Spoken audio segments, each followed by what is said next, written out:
És un fet, a l'estiu tenim més vida social.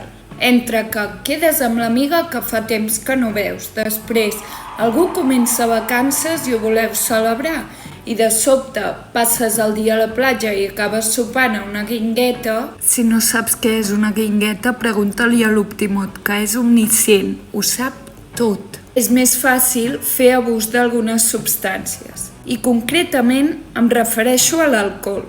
Les begudes alcohòliques són aquelles que tenen un component anomenat etanol en la seva composició. Justament fa uns dies discutíem amb una amiga sobre el fet que, tot i que l'alcohol és una droga, el seu consum està molt normalitzat. Molt més que el d'altres drogues i fins i tot més que el de tabac. I en canvi, si parlem de cocaïna, el seu consum està més mal vist. Per què és això, si tots es classifiquen dins la categoria de drogues? Anem a pams. La paraula droga s'utilitza com a sinònim de fàrmac, però aquest no són el tipus de drogues al que em refereixo aquí. L'OMS diu que, en llenguatge col·loquial, el terme se sol utilitzar per referir-se a substàncies psicoactives i concretament a drogues il·legals. Una substància psicoactiva és aquella que altera el funcionament normal del sistema nerviós central.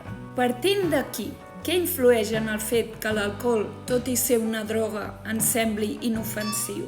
Com es podia suposar, la resposta depèn de diverses variables. L'alcohol és una substància depressora del sistema nerviós central i, igual que el tabac, és una droga legal a Espanya. Per tant, tot i que unes lleis en regulen la compra-venda, es comercialitza amb més o menys normalitat. Vaja, que en general no tenim problemes per comprar-ne o consumir-ne als bars. I això, òbviament, en facilita el consum perquè està al nostre abast. També contribueix el fet que es consumeix alcohol des de fa segles. Moltes potser hem crescut amb el vi a la taula durant els àpats. I de fet, n'hem normalitzat tant el consum que ens sorprenem davant d'algú que no veu.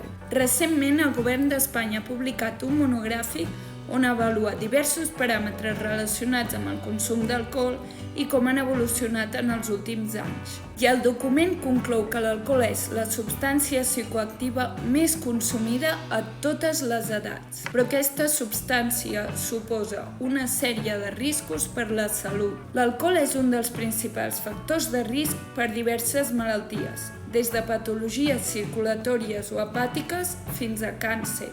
I el seu consum impacta no només a la persona que beu, sinó que també pot afectar tercers, a través de, per exemple, accidents de trànsit o violència. Per altra banda, existeix la creença que l'alcohol no és gaire addictiu.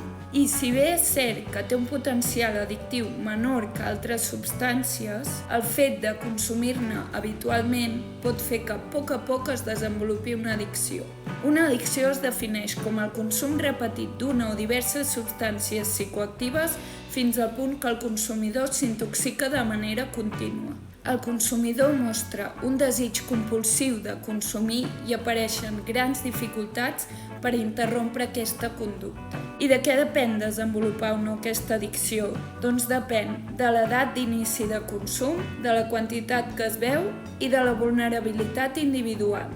És a dir, que no tot està a les nostres mans, sinó que hi ha factors intrínsecs que no podem controlar.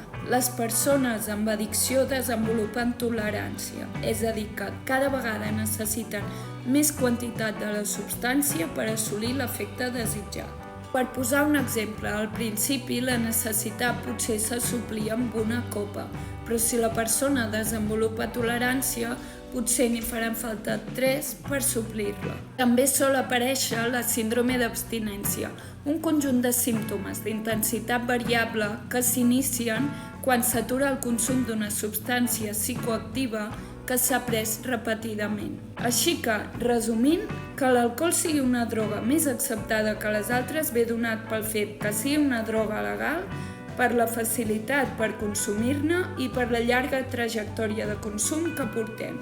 Justament el Ministeri de Sanitat ha presentat fa poc un projecte per restringir la venda d'alcohol i la publicitat. Aquest intentarà fer-lo menys accessible, ja sigui augmentant les mesures per menors de 18 anys o pujant el preu. La qüestió, al cap i a la fi, és desnormalitzar-ne el consum i adquirir més consciència sobre els seus efectes perjudicials. I per cert, sobre la idea que el consum moderat és bo per la salut, que sàpigues que els possibles perjudicis superen sempre els possibles beneficis.